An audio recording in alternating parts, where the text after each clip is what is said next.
께서 부활하신 것이 우리에게 어떤 유익이 있느냐 하는 것에 대해서 같이 살펴봤습니다. 오늘 우리가 이 시간에 함께 나눌 것은 그 사도신경의 고백 중에서 하늘에 오르사 전능하신 하나님 보좌 우편에 앉으시고라고 하는 이 고백의 의미를 우리가 같이 살펴볼 것입니다. 제가 계속해서 말씀을 드리지만 사도신경은 삼위 하나님에 대한 신앙의 고백이다. 그걸 우리가 기억해야 됩니다. 그러니까 성부와 성자와 성령 하나님에 대한 우리의 믿음을 고백하는 것이 사도신경이다. 여러분, 그것에 대해서 우리가 같이 몇 번 나누었습니다. 특별히 이 성자 예수님에 대해서는 그의 외아들 우리 주 예수 그리스도를 믿사오니 이것으로 우리가 아들 예수님, 성자 예수님에 대한 믿음을 고백했어요. 고백하고 그 뒤에 5가지의 부연 설명이 나옵니다. 우리가 사도신경을 매주마다 외우는데 그래서 5가지의 부연 설명이 나와요.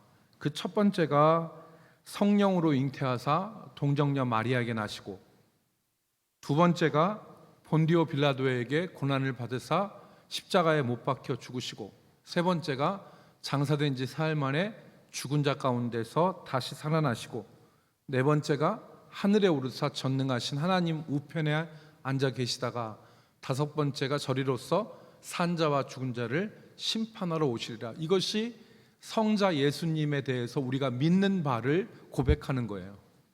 그래서 이제 첫 번째 이제 성부 하나님에 대해서는 전능하사 천지를 만드신 하나님 아버지를 내가 믿사오며, 이 문장으로 이제 우리의 신앙을 고백을 했죠. 그리고 이제 성자에 대해서 쭉 기록을 했는데, 이 5가지는 크게 2가지로 구분할 수 있습니다. 하나는 그리스도의 낮아지심, 그것에 대한 고백이고요. 다른 하나는 그리스도의 높아지심, 이것을 다른 말로 하면 그리스도의 비하, 그러니까 그리스도께서 비천하게 되시고 낮아지신 것에 대한 것과 그리스도의 승귀, 그리스도께서 귀하게 되시고 올라가심, 이것에 대한 고백이라고 이야기할 수 있습니다. 그래서 그리스도의 낮아지심은 첫 번째는 성육신이 낮아지심이에요. 그러니까 높고 높은 보좌를 버리시고 인간의 몸을 입고 낮고 천한 이 땅에 오심이 하나님의 낮아지심이죠. 이게 성육신이 바로 그리스도의 낮아지심이다. 그러니까 제가 지난주에도 우리가 구제하기 위해서는 자기가 생각하고 자기가 누리는 것에서 한 단계만 낮아져도 우리가 할 수 있다, 그렇게 말씀을 드렸습니다. 한 단계만 낮아져도, 그러니까 뭐 내가 누리고 싶거나 하고 싶은 것에 한 단계만 낮아져도 우리는 이웃을 돌볼 수 있다 그랬잖아요. 그런데 예수님은 한 단계를 낮아지신 게 아니에요. 그러니까 하나님과 동등됨을 취할 것으로 여기지 아니하시고 오히려 자기를 비워 종의 형체로 사람과 같이 낮아지신 것이죠. 이게 그리스도의 낮아지심, 성육신이 곧 비하예요.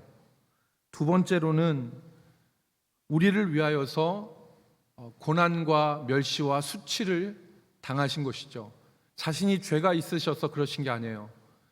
죄가 없으심에도 불구하고 우리를 위하여서 수치당하시고 고난을 받으셨어요. 십자가에 달리실 때는 아무것도 걸치지 않으신 상태에서 숨쉬기가 어려운 상태까지 고난을 받으신 것이죠.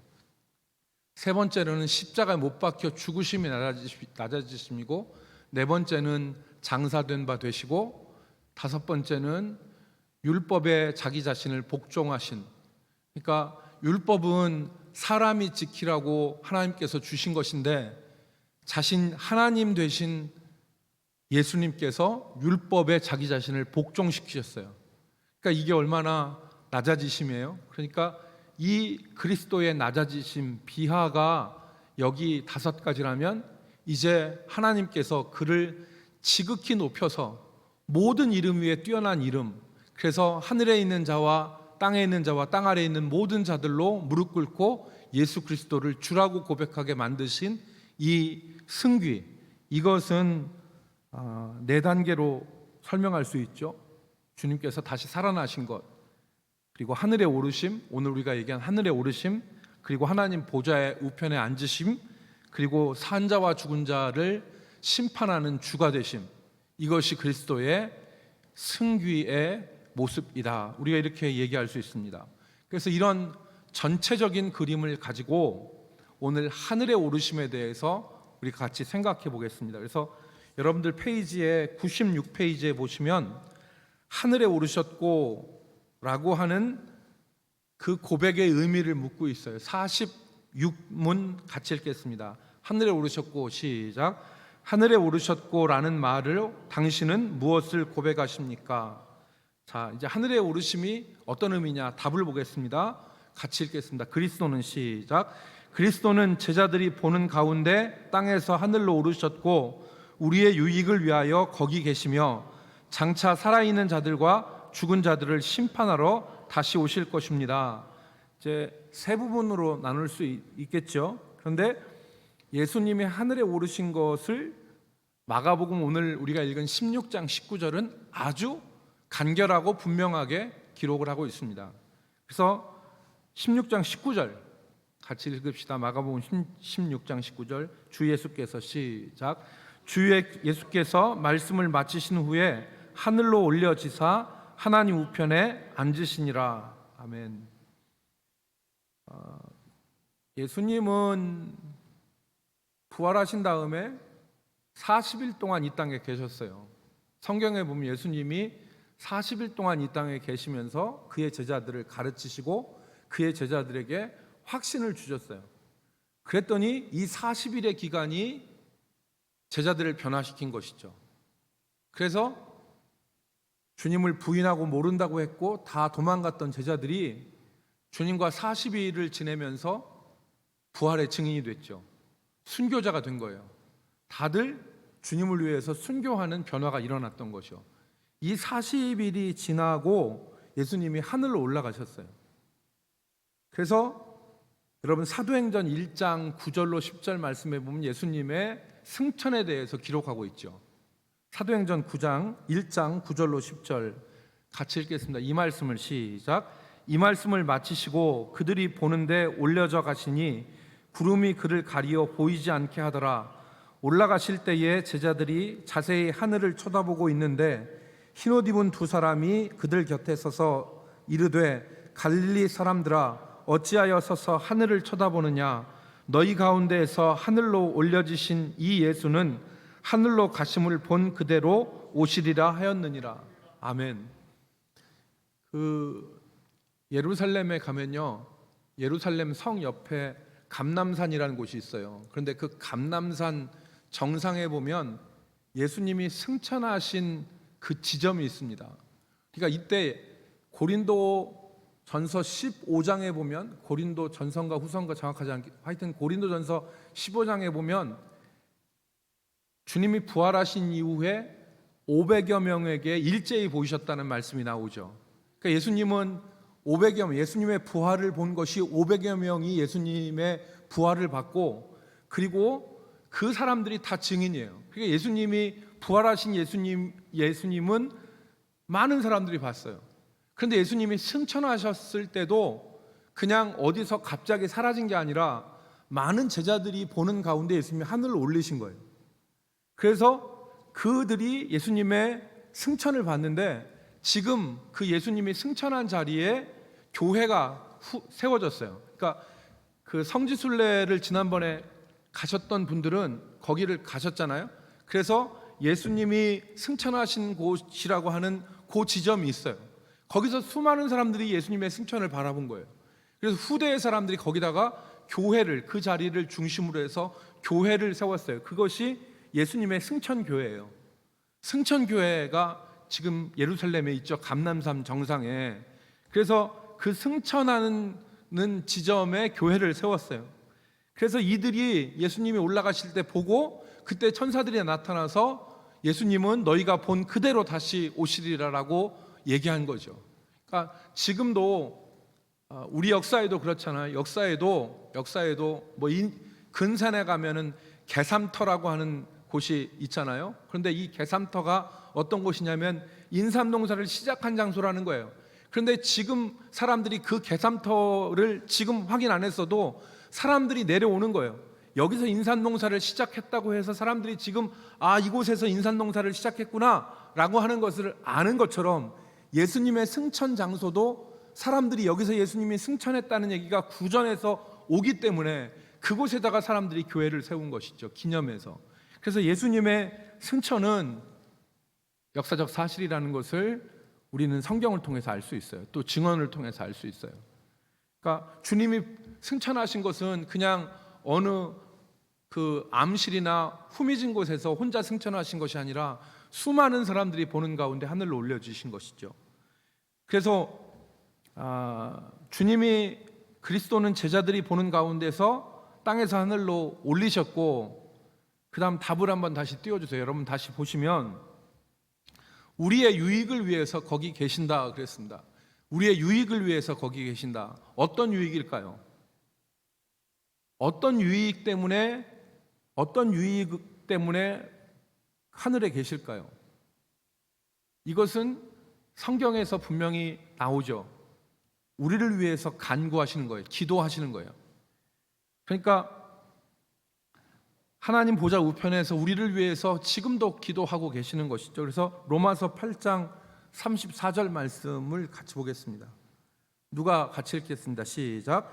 누가 정죄하리요? 죽으실 뿐 아니라 다시 살아나신 이는 그리스도 예수시니 그는 하나님 우편에 계신 자요 우리를 위하여 간구하시는 자신이라. 하나님 보좌 우편에 계실 뿐 아니라 우리를 위해서 간구하시는 자시다. 여러분 히브리서 7장 24절로 25절에 이 말씀을 다시 우리에게 가르칩니다. 예수는 같이 읽습니다. 시작. 예수는 영원히 계심으로 그 제사장 직분도 갈리지 아니하느니라. 그러므로 자기를 힘입어 하나님께 나아가는 자들을 온전히 구원하실 수 있으니 이는 그가 항상 살아계셔서 그들을 위하여 간구하심이라 그랬습니다. 지금 항상 살아계셔서 자기를 힘입어 하나님께 나아가는 자들을 온전히 구원하실 수 있는 참된 중보자, 그 중보자로서 지금도 그들을 위하여서 기도하신다, 이 말을 가리키는 거죠. 그러니까 여러분, 예수님이 중보자 사역을 언제까지 하셨느냐? 보통 사람들이 예수님의 중보자 사역을 십자가에 못 박히심으로 중보자 사역을 마치셨다고 생각을 해요. 아닙니다. 예수님의 중보자 사역은 십자가에 못 박히셔서 죽으심으로 중보자 사역이 끝난 게 아니라 지금도 중보자의 사역을 계속하고 계시는 거예요. 어디서? 하나님 보좌 우편에서 항상 살아계셔서 자기를 힘입어 하나님께 나아가는 자들, 그들을 위하여 지금도 기도하고 계신 것이죠. 지금도 예수 그리스도의 중보자 사역은 지금도 ing, 진행형이라는 겁니다. 그래서 지금 우리들이 이 땅을 살아가는데 우리가 살 수 있는 것은 그리스도께서 우리를 위하여 기도하시고 우리의 중보자로서 우리를 붙들고 계시기 때문이다. 우리가 원수마귀와의 싸움에서 지치고 쓰러지고 넘어질 때, 그리고 원수마귀에 의해서 삼킨 바 되려고 할 때, 그때 주님께서 우리 위하여서 기도하시고 간구하신다. 아버지 하나님께. 이것을 말씀하는 것입니다. 그러면 이제 그 다음 47문으로 한번 이제 가보겠는데요. 그렇다면 세상 끝날까지 우리와 함께 있으리라는 그리스도의 약속은 어떻게 됩니까? 하이델베르그 요리문답을 작성할 때 상당히 논리적으로 얘기를 했어요. 주님이 하늘로 오르셔서 하나님 보좌에 계시면 세상 끝날까지 너희와 항상 함께 있다고 하는 예수님의 약속은 어떻게 된 겁니까? 우리와 함께 있지 않는 거 아니에요. 이 얘기를 묻는 거죠. 그래서 답을 보겠습니다. 답을 보면 같이 읽습니다. 그리스도는 시작. 그리스도는 참 인간이고 참 하나님이십니다. 그의 인성으로는 더 이상 세상에 계시지 않으나 그의 신성과 위엄과 은혜와 성령으로는 잠시도 우리를 떠나지 않습니다. 아멘. 대략 간략하게 얘기하면 이거예요. 그리스도의 인성으로는 하나님 보좌 우편에 앉아서 하늘에 올리셨지만 그의 신성으로 잠시도 우리를 떠나지 않고 우리와 함께 하신다. 특별히 그의 성령으로 우리와 함께 하시고 그의 위엄과 그의 은혜로 우리와 함께 하시는 것이다. 이것을 말씀하는 것입니다. 그러니까 인성으로는 육체로는 하나님 보좌 우편에 가 계시지만 그의 신성과 특별히 믿는 자 안에 내주하시는 성령으로 잠시도 우리를 떠나지 않으시고 또 그의 은혜와 그의 영광의 위엄으로 우리와 함께 하시는 것이다. 왜? 하나님은 참 사람이시고 참 인간이시기 때문에 그것을 지금 말을 하는 것입니다. 이해되셨으리라고 생각하고 이제 조금 어려운 부분으로 들어가겠습니다. 이제 하이델베르그 요리문답이 단순히 쉽지만은 않고 논리적으로 굉장히 면밀하게 이렇게 질문을 하고 있습니다. 그래서 48문을 보겠습니다. 48문을 보면 자, 여러분 무슨 뜻인지 잘 파악하면서 한번 읽어보겠습니다. 제가 읽어볼 테니까 내용을 파악해 보십시오. 그런데 그리스도의 신성이 있는 곳마다 인성이 있는 것이 아니라면 그리스도의 두 본성은 서로 나뉜다는 것입니까? 처음 듣는 분한테는 이게 어려운 말일 수 있어요.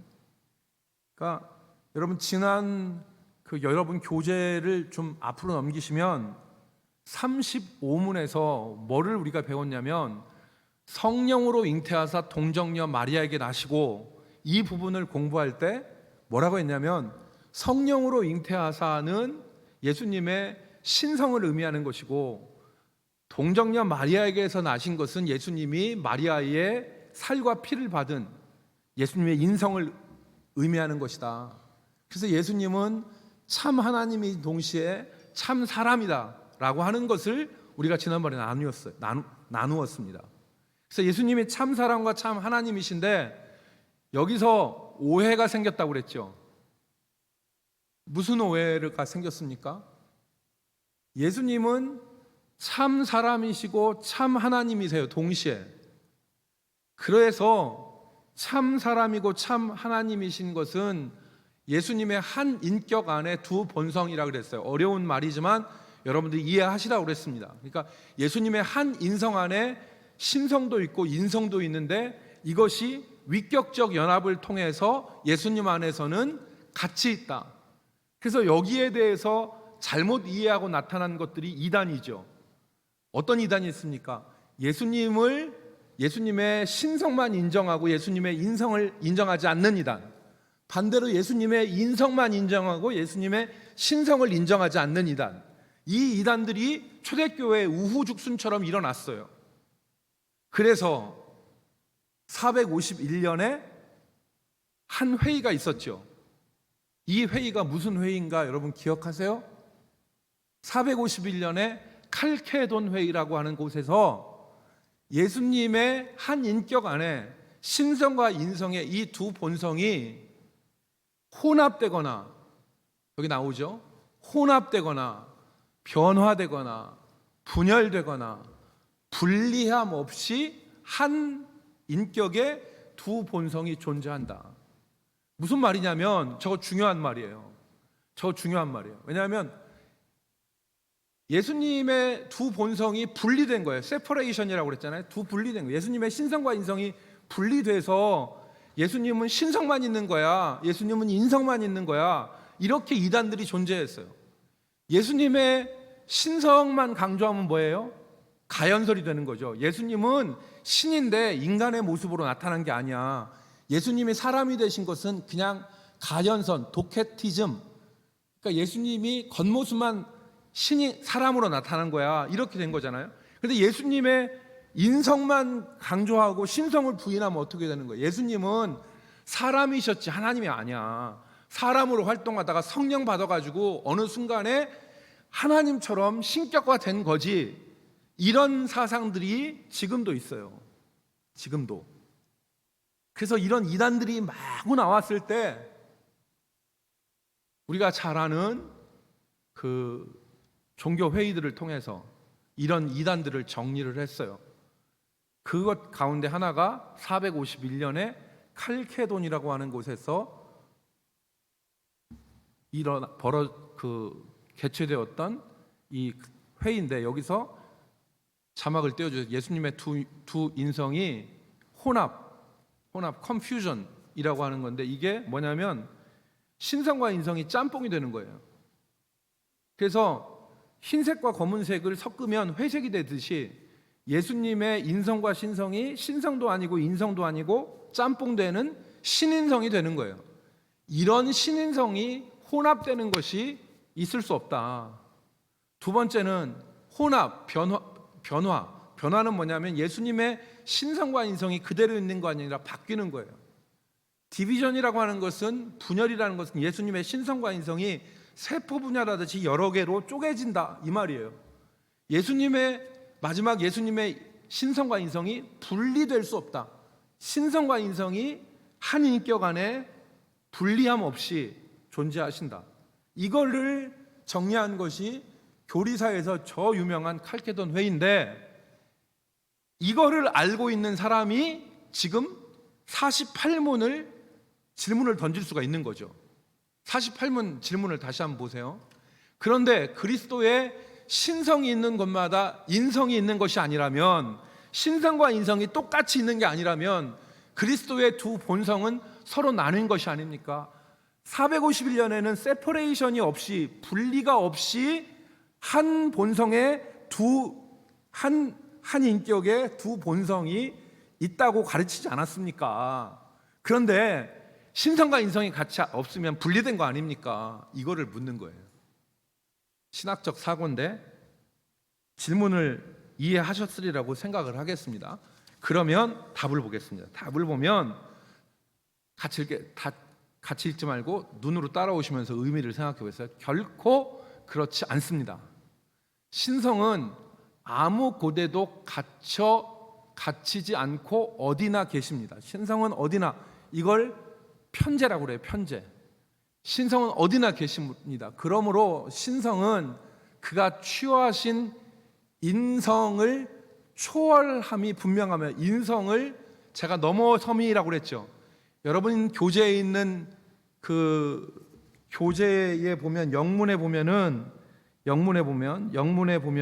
그렇게 기록되어 있어요. 이제 48문의 영문에 보면은 뭐라고 나와 있냐면, 두 번째 줄에 보면 His divinity is indeed beyond the human natural이라고 했거든요. beyond라는 말이 넘어서서란 뜻이에요.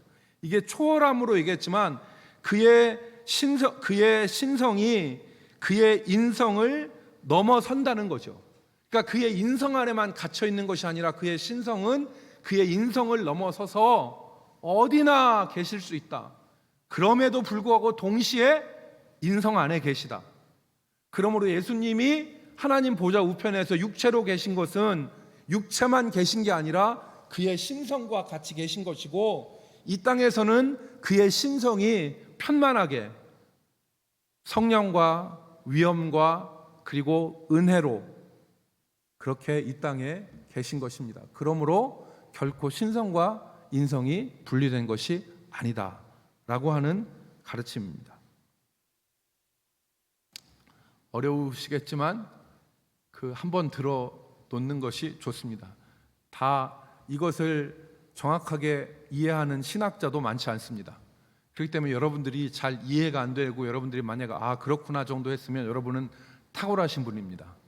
탁월한 분이고, 이것에 대해서 신학자들도 머리 싸매고 이해하려고 해도 이해가 안 돼가지고 질질 매는 게 이 부분인데, 여러분이 제가 설명을 했을 때 그렇구나 라고 이해만 하셔도 여러분은 굉장히 뛰어나신 사람들입니다. 이 성경에 대한 이해를 잘하는 분이에요. 그래서 결론적으로 얘기하면 신성과 인성이 분리가 안 되는데 왜 인성은 하늘에 있고 신성은 땅에 있느냐, 이 질문을 물은 것인데, 그의 신성은 인성에만 갇혀 있는 게 아니라 인성 안에도 계시지만 우주에 편만하게 존재하실 수 있기 때문에 신성과 인성이 분리된 것이 아닙니다 라고 하는 대답입니다. 어느 정도 이해되셨으면 아멘 하십시다. 예, 아멘. 많이 하셨어요. 감사하고요. 자, 이제 마지막 질문 보겠습니다. 마지막 질문 49문입니다. 하늘에 오르심에 대한 그 실천적, 우리에게 직접적 연관성이 어디에 있느냐라고 하는 질문이에요. 49문 같이 읽겠습니다. 그리스도께서, 시작. 그리스도께서 하늘에 오르심은 우리에게 어떤 유익을 줍니까? 이제 하이델베르그 요리문답은 이 추상적인 교리를 우리의 신앙과 직접 연결시켜요. 그래서 주님이 하늘에 오르심이 우리에게 어떤 유익이 있느냐, 그걸 묻는 거죠. 답을 같이 읽겠습니다. 많지만 같이 읽겠습니다. 첫째, 시작. 첫째, 그리스도께서 우리의 대원자로서 하늘에서 우리를 위해 그의 아버지 앞에서 간구하십니다. 여러분, 주님이 하늘에 오르심의 가장 큰 의미는, 주님이 하늘에 오르셔서 히브리서 9장 24절 말씀처럼 손으로 지은 성소에 들어가지 아니하시고 하늘에 있는 성소, 곧 하나님 보좌 앞에 들어가신 것. 그래서 대제사장이 손으로 지은 성소에 1년에 한 번 들어가서 하나님과 자기 백성들을 화목케 하게 하시는 중보 사역을 옛날 제사장들은 했어요. 그런데 히브리서 9장 24절에 보면 손으로 지은 성소가 아니라 하나님의 성소, 보좌 앞에 가서 대제사장인 예수님이 그의 얼굴을 보이시고 아버지를 뵀어요. 이건 뭐냐면 우리의 완전한 중보, 완전한 구원을 대제사장이신 중보자이신 예수께서 하신 거예요. 그래서 히브리서 9장 24절 말씀 찾아봅시다. 히브리서 9장 24절, 다 성경책 찾으세요. 히브리서 9장 24절.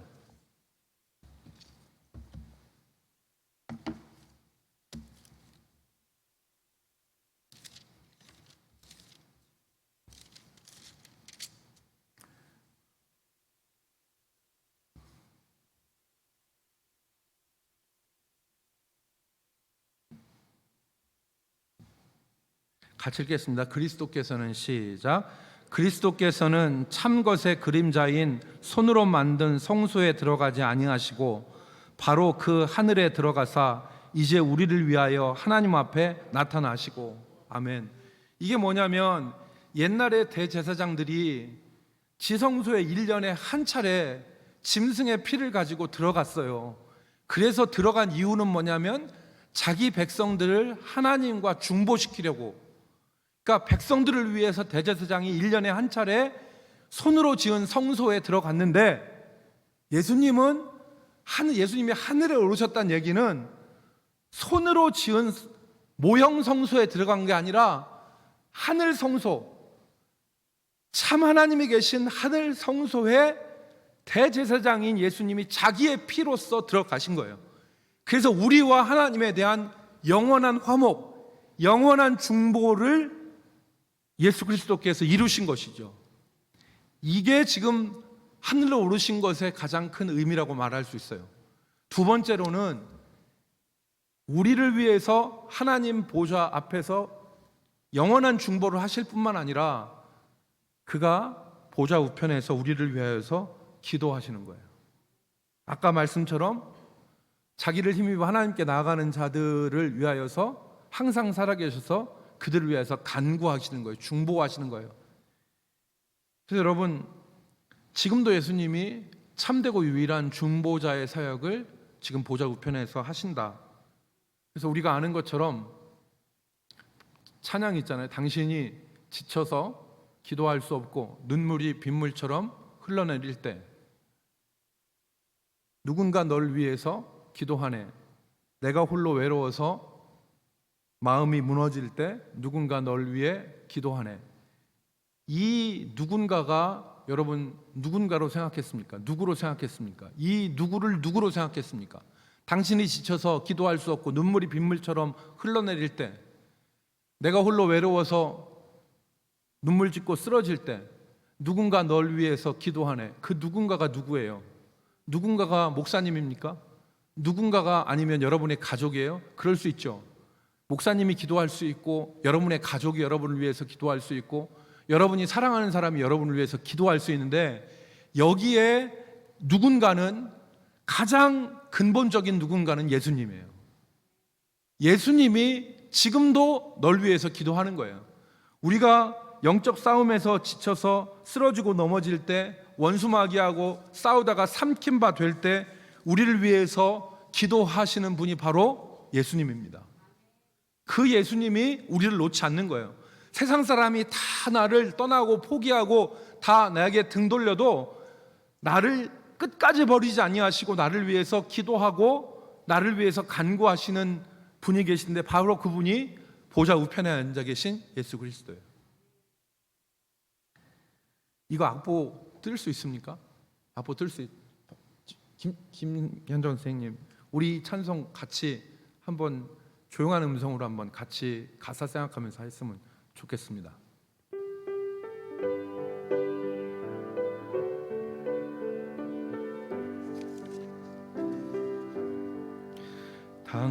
당신이 지쳐서 기도할 수 없고 눈물이 빗물처럼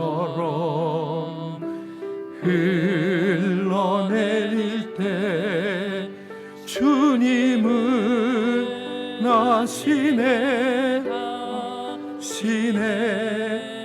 약함을 사랑으로 돌봐주시네.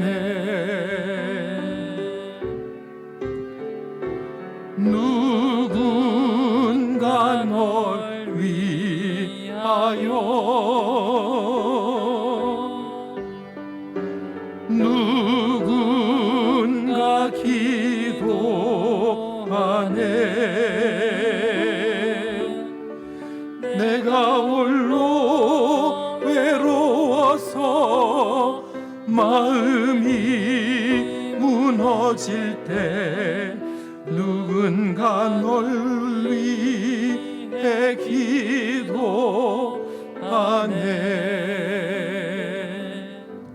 아멘. 여러분, 우리가 분명히 기억할 것은 하늘에 오르사라고 하는 이 말씀에는 지금도 주님이 하나님 보좌 우편에서 우리를 위하여서 간구하시는 중보자의 사역을 계속하신다. 우리가 기도할 수 없고 우리가 방황하고 우리가 쓰러지고 넘어질 때도 우리를 죄악에서 구원하신 그 구원자 예수 그리스도께서 우리를 위하여서 기도하신다. 그것을 우리가 항상 기억해야 됩니다. 우리가 영적 싸움에서 몰릴 때, 힘들 때, 그때 우리에게 나를 위해서 기도하시는 분이 계시다. 그분이 바로 날 구원하신 중보자 예수 그리스도다. 이것을 우리가 꼭 기억했으면 좋겠습니다. 두 번째 우리가 보시겠는데요. 두 번째 봅시다. 두 번째 보시면 둘째 같이 읽겠습니다. 우리 몸이 시작. 우리 몸이 그리스도 안에서 하늘에 있으며 이것은 머리 되신 그리스도께서 그의 지체인 우리를 그에게로 이끌어 올리실 것에 대한 확실한 보증입니다. 이거 그대로 자막 두시면요, 우리의 몸이 그리스도 안에서 하늘에 있으며 라고 했는데요, 이건 현재형이 아니라 있을 것이며 라는 뜻입니다. 우리의 몸이 미래에 그리스도 안에서 하늘에 있다. 그리고 이것은 머리 되신 그리스도께서 그의 지체인 우리를 그에게로 이끌어 올리실 것에 대한 확실한 보증이다. 왜냐하면 여호와의 증인은 파수대라고 하는 것을 전하면서 천국이 이 땅에 있다, 천국이 저 하늘이 아니다, 이 땅에 있다라고 사람들에게 설파해요. 그런데 성경은 그렇지 않습니다. 그리스도께서 하늘에 오르신 것은 우리의 머리 되신 그리스도께서 먼저 하늘에 계시고 우리를 이끌어서, 그의 지체된 우리를 이끌어서 영원한 하나님의 나라에 들어가실 것에 대한 확실한 보증으로 지금 하늘에 계신 것이다. 이것에 대한 얘기예요. 그러니까 주님의 부활이 우리의 부활의 첫 열매가 되셔서 우리의 부활에 대한 보증이라고 한다면, 그리스도께서 하늘에 오르신 것은 우리가 이 땅에서 사멸되는 존재가 아니라 우리도, 그의 지체인 우리도 하늘로 이끌려져서 우리의 영원한 처소가 이 땅이 아니라 하나님의 나라인 것에 대한 확실한 보증이다. 여러분, 그래서 주님이 요한복음 14장 2절 3절 말씀을 같이 보겠습니다. 요한복음 14장 2절 3절 말씀에 보면 내 아버지 집에 거할 곳이 많도다. 그렇지 않으면 너희에게 일렀으리라.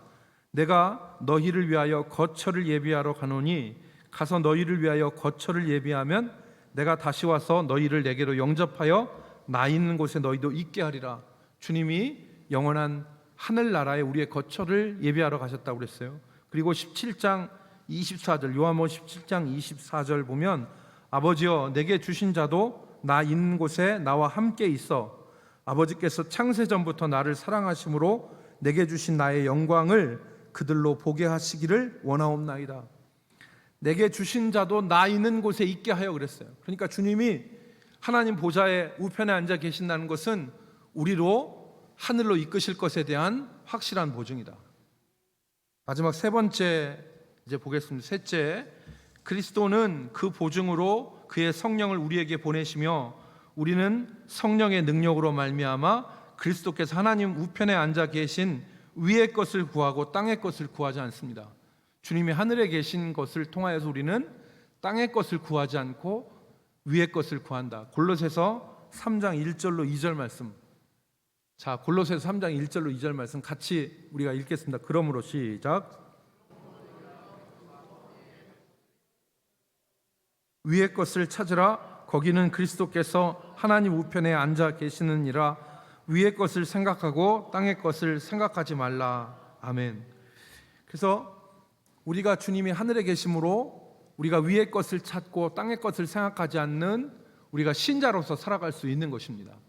그러므로 우리가 하늘로 올리사 하나님 보좌 우편에 앉아 계시고라고 하는 것을 고백할 때 우리가 어떤 유익이 있느냐? 그리스도께서 우리를 위하여서 간구하심, 또 그리스도께서 우리를 하늘로 이끄신 것에 대한 확신, 그리고 그리스도께서 하늘에 계심으로 우리가 위의 것을 찾고 땅의 것을 구하지 않는 유익, 그것이 우리에게 주어지는 유익이다라고 정리를 하고 있습니다. 오늘 우리가 사도신경을 외울 때 이것을 기억하면서 우리가 땅은 발에 딛고 살아가지만 위의 것을 찾고 위의 것을 바라보는 성도들로 살아갈 수 있기를 주 예수 그리스도의 이름으로 축복합니다. 우리 기도하겠습니다.